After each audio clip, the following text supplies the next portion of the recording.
On a scale of 1 to 10, how would you rate the level of trust your team members have in you and each other? Are you challenged with a lack of team cohesion and focus on the results of the business goals? And a lack of honest and transparent communication and accountability with each other, which is creating issues and struggle amongst the team and with yourself. It's not hard to build a highly functioning team if you, as the leader, decide you want it and you understand what it takes to get there. And then you need to start modeling and living those qualities, traits, and behaviors. It's not hard, but it's not easy. So let's discuss exactly how you can go about building a team whose foundation is completely built on trust in one another and you. Stay with us.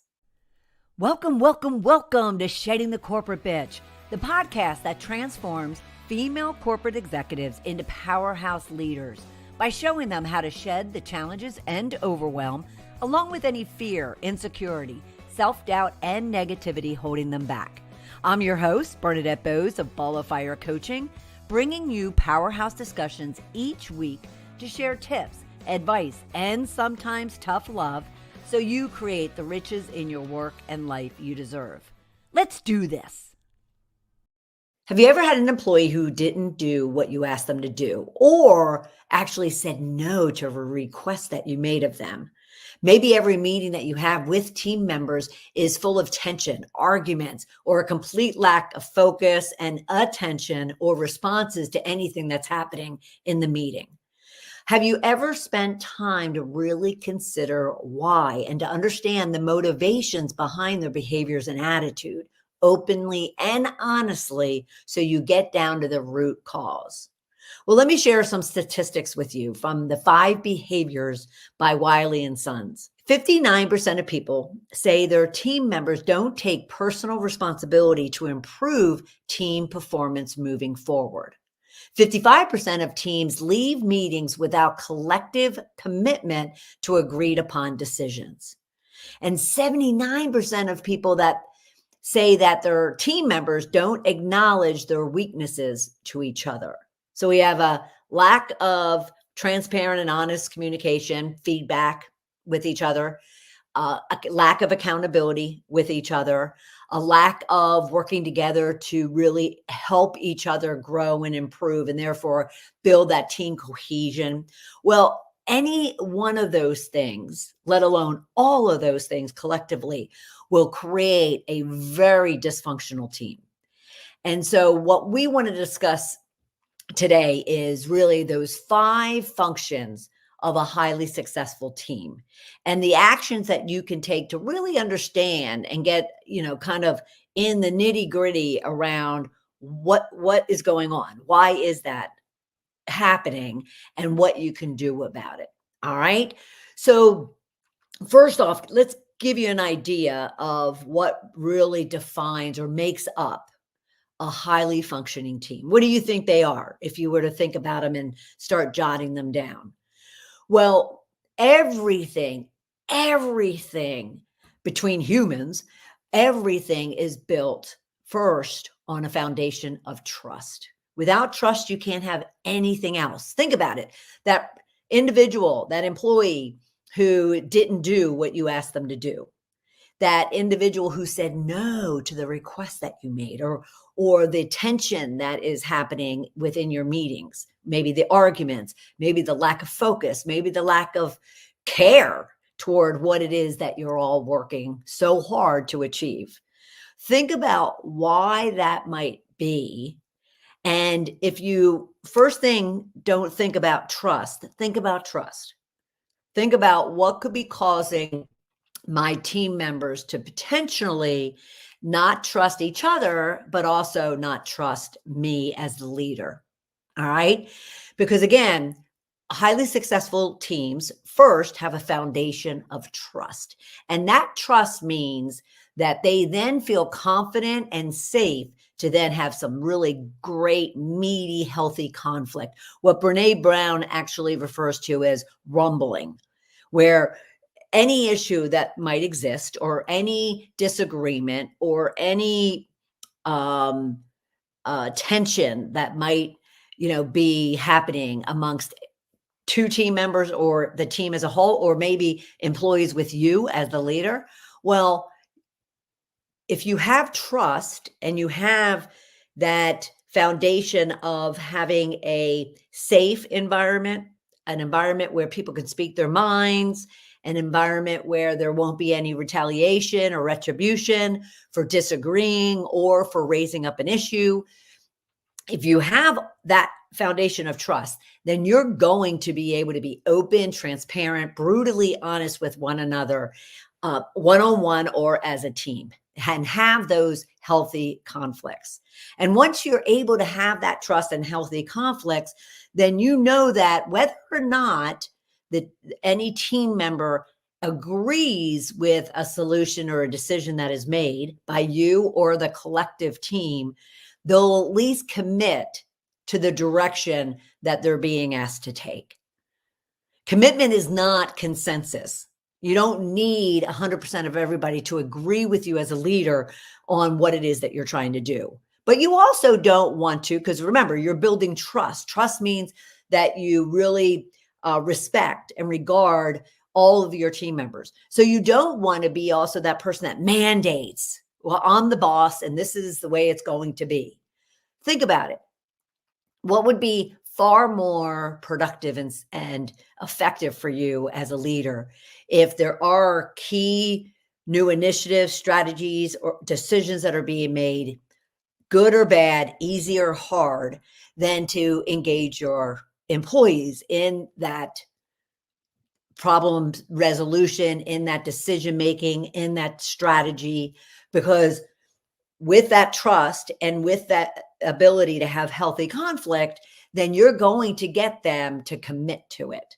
Now, some people don't like to use the term buy-in.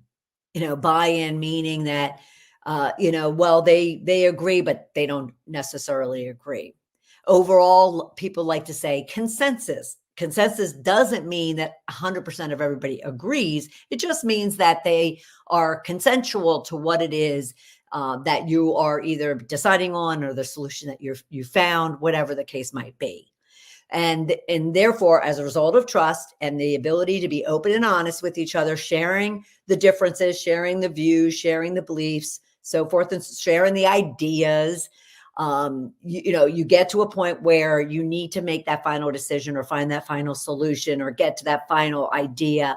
And therefore, you take a poll, so to speak, and gain everyone's support or consensus or commitment to whatever that final output is. So you only get that as a result of being able to have those open communications, because the fact that everyone trusts one another. And then there is the ability that once you have that trust, you have the ability to have that rumbling, have that healthy conflict, and come to a point of commitment. Well, everyone's then working on the same path. Your team is all of a sudden really clear and on board with the vision that you have that might be passed down from higher aboves, but they're all kind of on the same trajectory of the vision that you have, the goals that you might have set, the expectations you might have defined, the measurements and the outcomes that you have for yourself and for the team collectively, and even individuals on the team. And therefore, now you're building an environment where they can remind each other or hold each other accountable to what it is that they consented to or committed to. So let me kind of dissect that just a little bit. And that being is, have you ever experienced where, you're working with, your team members, maybe your employees, but also your peers, someone's just not pulling their weight. Someone's just not doing what they should be doing. They're not doing their job. And yet other team members are jumping in to cover for them. Maybe you're even picking up the slack because the ultimate end goal would be you don't make your business goals, you don't make the numbers, you don't make the output that you're expected to, you don't meet the deadline. And so instead of addressing that, which means, again, the dysfunction would be a lack of trust, an inability to have conflict, inability to gain consensus, and therefore there's no way anyone's going to hold each other accountable. And the reason why they do that, well, they don't like conflict. They don't like confrontation. They don't, know how to handle it, or they don't want to upset somebody else. But as a highly successful team, the fact that you've built that foundation of trust as a leader within the culture, and you allow in a safe environment, very open, honest, brutally transparent conversations, rumbling, and therefore everybody can get on board even if they disagree. Well, then they are comfortable. They do feel safe, and they know that nothing, bad is going to happen by holding each other accountable, by saying, "Hey, Joe, you're not pulling your weight here." And the other team members, it's not fair to them to have to pick up the slack. The moment you have all of those other foundational elements, you have a team who aren't afraid of calling each other out, of reminding each other that, hey, look, we all committed to this goal. Did we not? Yeah, we did. Well, then is it fair if Joe and Mary aren't doing their part, therefore the rest of the team have to make up for that? And it might not even be employee peer groups. It could be, the senior managers aren't even holding each other accountable. But highly successful teams ensure that they remind each other, as opposed to getting in your head that accountability is confrontation or conflict. All accountability is reminding each other of what it is that you all agree to, including that individual. And therefore, you're looking for them to keep their commitment. Okay. So trust, healthy conflict, commitment, accountability, which then ensures that everyone is going down that same path toward those same goals and outcomes and business results. And therefore, the peak of a highly successful team would be that everyone is very clear and is very targeted on the business results that have been outlined and committed to and communicated and passed down and are now being acted upon. So again, the 5 functions of a highly successful team is to have trust that allows healthy conflict, that leads to commitment, accountability, that ultimately ensures that everyone is driving and is focused on the business results. All right. But let's go back to the initial examples that I laid out around that individual who doesn't do what you task them to do, or says no to you, or you have a meeting that's full of tension and arguments and disagreements. Well, something's broken. And once one of those 5, as I mentioned earlier, are broken, then everything falls apart and you don't have a highly successful or high functioning team. And so what you as the leader need to do is you need to dig in and try to figure out why that is. And therefore, you're responsible to kind of set it up. And what I mean by that is, first, I would always coach and recommend that a leader kind of goes away, kind of uses a brainstorming strategy, whiteboarding session of their own, or they can engage peers if they want to, or a professional facilitator. And they really kind of define for themselves, what do I want in my team? What do I want the culture to look like? What do I expect team members in their behaviors and their attitudes and how they show up? At the same time, what do I expect of myself? And what is actually in it for all of us as a result of building a team that is, built on X, Y, and Z that you've defined? And hopefully, when you go off and you really, put some consideration into the type of team and the type of leader you want to be, you're thinking about, and if you don't have the five functions that I've outlined, you now do, but say somebody doesn't. Well, just think about what are those things that make you work at your peak and therefore would make other people work at their peak. And you're probably going to find the fact that, well, you want to know that everybody has your back on your team and that each other, everyone on the team has each other's back. That's trust, right? And then you also want to be able to call each other out and make sure that you're being, open and honest about their highs and their lows, their successes and where they misstepped.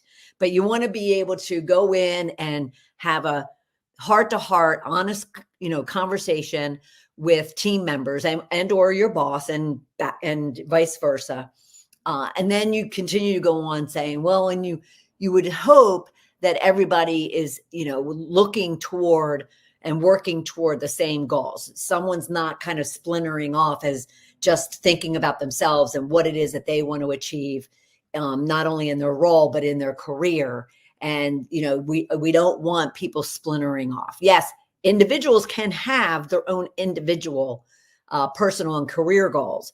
At the same time, we need everybody to be cohesive and we need everybody to understand that we're all working to the same drum. You can go back to those 5 functions, write them down, and use that as a starting point to build the type of leader you want to be and the type of team you want to build. All right. So you have a really good, solid understanding. Now, you might not know all the answers to how do I do that. We're going to get to that in a minute, but you might not have those answers initially. However, this is when you can also start engaging your team. So you figure out for yourself what it is that you want from yourself and your team, and then you ask them. And it could be in a group setting, or it could be one-on-one. Now, of course, group settings with the boss tend to, keep the quiet ones quiet and the loud ones loud. So you might choose to have a conversation one-on-one with individuals. And I'm not talking you even have to book a half hour. You can book 10, 15 minutes and pull all of your individuals aside, all your team members aside, on the phone, in person, whatever the case might be. And you just simply ask them, what do you want from me as a leader? What do you need to be successful? What do you need from your peers as a cohesive collective team? What does that look like to be a highly successful, high functioning team? And gather their input to all of it. All right. So you ask yourself, so you have a clear understanding of the type of leader and the type of team you want, but then don't go. And the first thing you could do to break trust is then go and just use all of your great ideas and not ask your team members for their input to it. All right. So ask yourself and then ask your team members. Now, what can you do once you have all of that? What can you do to actually start acting on, building this highly successful team? And again, it's not going to be overnight. You're going to need time, you're going to need patience and persistence. But if you did the work when you asked yourself and you really laid out and defined the type of leader and the type of team that you want, then you can start chipping away, and maybe your team gave you inputs on priorities. So of the trust and healthy conflict and commitment and accountability and results focused, a great question to them is, which is the most important for us as a team to work on? You might go on to say, okay, give me the top 3. We're not going to worry about the ocean of all 5. Give me the top 3, but then give me your top 1. And what do you, what ideas do you have? What do you suggest we start working on over the next 30, 60 days? And then we can build on from there. All right. And so don't do it in a vacuum. Ensure that you are then acting as a leader to be open-minded to the fact that your team members could have great ideas as to what it is they need, because they all talk. You're in your office all by yourself, and unless you're talking to them on a regular basis and have the trust, then one, it wouldn't be an issue, right? But most likely, unfortunately, the majority of teams often lack, and there's a gap in, not complete trust, but there's a gap in really the manager and the employees having those very open, transparent, honest discussions about what's working and what's not working. So have them, make sure that they're part, because that's where you're going to gain the commitment. Okay. So you went and asked yourself, you went and asked your team, you kind of pulled it all together now into what are defining and mapping out. Because again, you're never going to gain 100% agreement to everything. So you could, work with your team to have everyone's input to it. But there'll be some strays, there'll be some stragglers of things that don't necessarily mesh into what you're trying to accomplish. And as the leader, you ultimately are responsible to defining that culture, defining the vision, defining the goals, and the direction the team's going to take. So you get to that point, and you have already through this process tested the trust, the healthy conflict, the commitment, the accountability, and the focus on the results. But now you're formulating your vision, your charter, your mission for the team, and you're communicating it to them. All right. And one of the number one things that employees want for their managers is just very open and detailed, thorough communication. Now, that doesn't mean, you have to share everything with them. They don't expect that. However, when it comes to what you expect and the direction you're taking and the vision that you have for the team and the business, they need to know that. And it kills me when I work with my clients who are predominantly high-level corporate executives. It kills me how few have defined their vision, their charter, their goals and expectations, and communicated those to their people. The 5 functions of a highly successful team that I want you focused on: building that trust. As a result, having healthy conflict, rumbling with each other on the good, the bad, the hard, the easy, the disagreements, the agreements, everything. Just building and working on that ability to have healthy conflict, which will easily lead to everyone getting on board and committing to the plans that you have for the team and for the business, which will then lead to everybody reminding each other. Accountability is reminding. It's not conflict. It's not confrontation. It's simply reminding everyone and each other of what it is they made a commitment to, which then makes sure everyone's working on the same page, going in the same direction toward the same goals. Okay. So what can you do step by step to make this happen, to kind of take what might be a fragmented, dysfunctional team and chip away over time?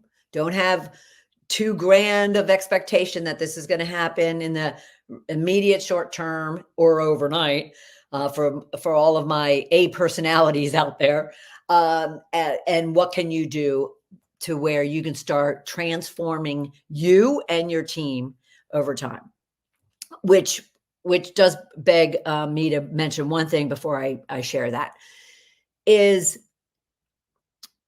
doing this and working toward this means you even have to transform yourself and go against some things that, or some mode of operations that you've done all along.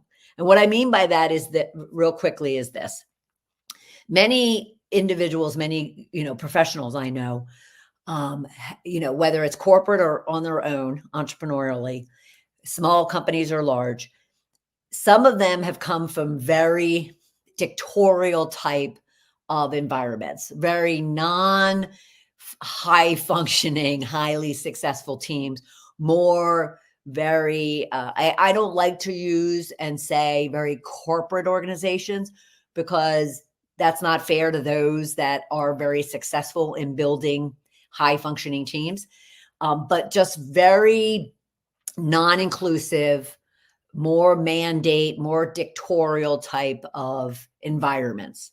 So, then they move to a different type of company and a different type of culture and environment. And sometimes, they deal with a great deal of challenge and struggle in trying to adapt and adjust to that new environment. So if you've ever heard anyone, say, well, business is about the results, about the metrics, and not the people. Those are some of the types that I'm talking about, because business is people. And that we can go off on a tangent, and I'm really going to try hard not to do that. But what this discussion is showing and is hopefully illustrating is that to have a strong business, you need to have strong relationships, engagement, and connection with your people. And you can only do that through these 5 functions. Would you agree with that? And so it will take time for you to transform a team that you might find to be broken. The leader themselves might have some breaks in the way that they're accustomed to leading and operating as well. And so everyone around each other needs to be patient and have a lot of grace on themselves as the leader and the team members who are also adjusting to the new mode of operation. All right, so that was a little diversion there, but I needed to say that because people will ultimately assume that the leader's perfect and now they're just trying to get their team perfect, and that's not necessarily always the case. All right, so what can you do? So first, decide the type of leader that you want to be. We talked about that. And, decide the type of leader that you want to be. Share that with your team. And this is, one area of communication that doesn't happen a lot between managers and the teams. They don't talk about the type of team that they're trying to build, the type of culture that they're looking to build. Yes, they share, this is what I expect of you, but it's more around, getting the job done on time, maybe on budget, so forth and so on. Not necessarily, I'm really looking for all of us to mutually respect each other, to, be very well connected and understand and know each other to the point where X, Y, and Z. So you want to share what it is you want for yourself and the team and the culture that you're working to build. And you need to be totally open and honest with them. You need to be just very brutally frank. We're broken.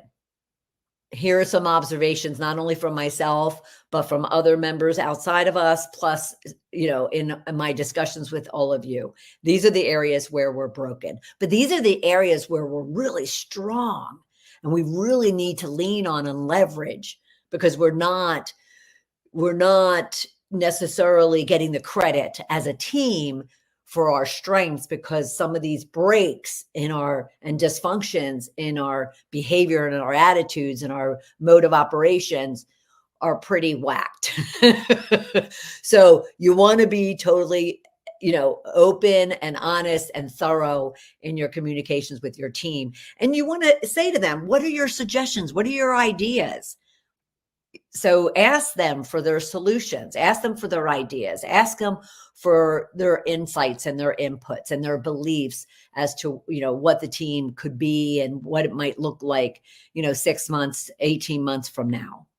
And then what is going to be key is that you start modeling and behaving in the way you want your team members individually and as a team to operate. So let's break that down a bit. So first, you individually, for your, within yourself to them, need to demonstrate a model, the type of individuals, the type of workers, the type of leaders you want and you expect to engage with. So if you want trust, you need to trust, you need to respect, you need to engage and collaborate and communicate. If you want healthy conflict, you need to model and behave in the way that's appropriate. So you need to even get coaching yourself as to, how do I deal with difficult conversations? How do I, give hard news? How do I praise someone without, kind of diminishing somebody else?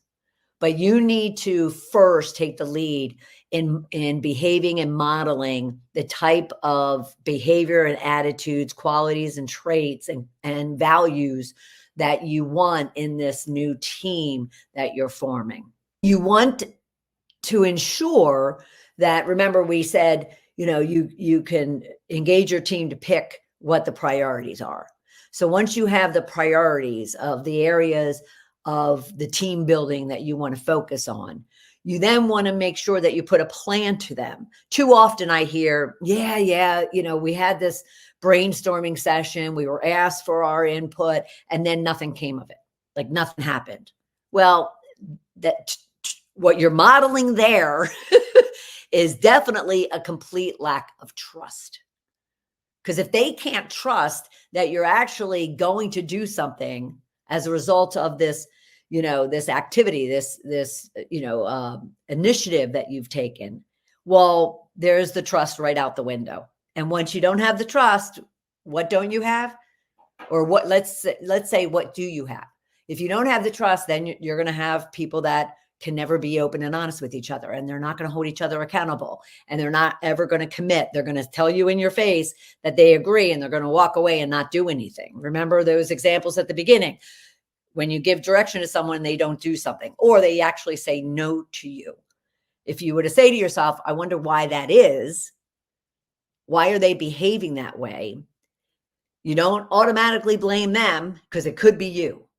It could be that you haven't established trust in them, and therefore they don't listen to you. They don't respect what you are asking them to do. All right. So you have to be the one to model and behave. And then you have to ensure that you're putting plans or actions in place for yourself and for all of them to then follow. So if you establish what it is you want the team to look like, quality wise, trait wise, behavior wise, you need to ensure that you're, ensuring everyone is taking action on those things. And when individuals are not, and they continue to say no, or they continue to not to listen, or they continue to kind of have an attitude, you need to make sure that you're holding them accountable, but each other are holding each other accountable. So team meetings, team members observe other team members. Maybe they're even texting each other, and you need your team members, not just you, the head guy or girl at the end of the table, but you need each other to go, hey, put those away and pay attention, type of thing. All right. And then the last key would be that you need to ensure, just like any action plan or any goal, that you have measurements which you're tracking, you're assessing progress or issues or risks, and then you're making adjustments to them. Because again, you can kind of come up with this great plan, come up with these actions you want everybody to take. And if you're not actually measuring them and tracking them and assessing them, then again, for naught. And you're going to be back in the same mode that you were in before, that were giving you headaches and frustrations and challenges. So the things you could be doing is decide the type of leader you want to be, and come up with, also the type of team that you're looking to build, and put that structure, put that plan, that vision, that charter, those expectations in place, and share it with them very brutally, openly, and honestly. Ask them for ideas, their inputs, the insights, solutions, because you would have already asked them the priorities of where should we focus on first, second, third. And then you start modeling and behaving the way you want everyone else to, and they'll start eventually modeling and behaving the way that you are. And you'll have a team that is then taking action on the plans that you put into place to make these shifts. And as when you're tracking and measuring and assessing and making adjustments to them, they're all on board and they're making those adjustments as well. They might even be, raising their hand and saying, hey, wait a minute, we need to adjust here. Something's not working. Something's really, working well. We need to, expand on that. But they're then naturally engaged, naturally committed, naturally supporting each other, holding each other accountable, naturally, dealing with the highs and the lows.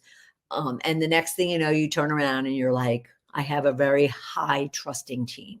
Now, before I close out this conversation, it was really fabulous for me to come across two different teams. I had spent a lot of last year going around to, 10, 11 individual businesses around the country.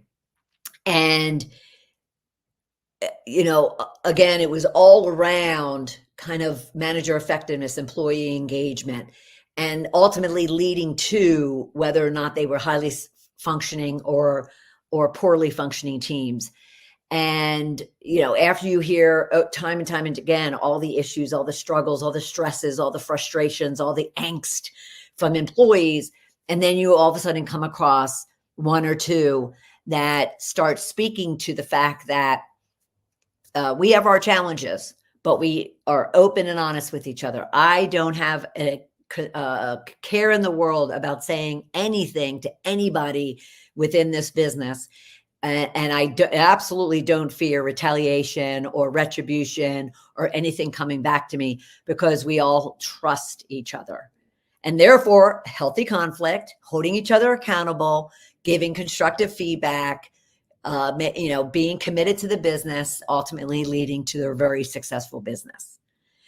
So it is absolutely possible to have it, though many of the leaders that I work with struggle in kind of seeing that and realizing that because of the dysfunction that they might not have addressed yet within their own team.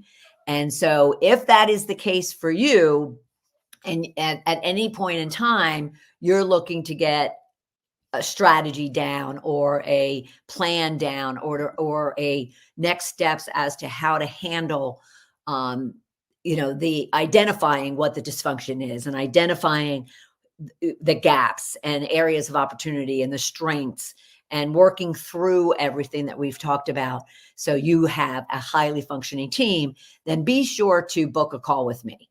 Go to coachmebernadette.com /discovery call and let's talk. It's something, I do it in my sleep in formulating these strategies and these plans for my clients and their teams. And I work with them and their teams at times, and at times I don't. But at the same time, you don't need to be sitting there wanting to be the powerhouse leader you're meant to be, having a team that's also highly functioning, highly successful, a powerhouse, and yet you just don't know how to get them there. Don't struggle alone. Let's talk. And trust me when I say in 20, 30 minutes, I can give you an action plan for you to start acting on that will start building that confidence and that clarity and that focus for you to really feel good about what you're going to be able to accomplish. All right. So again, go to coachmebernadette.com /discovery call and let's talk. I'd be honored to be able to help you. I am honored that you're here for this conversation, and I'll look forward to having you right back here for our next episode of Shedding the Corporate Bitch. Take care.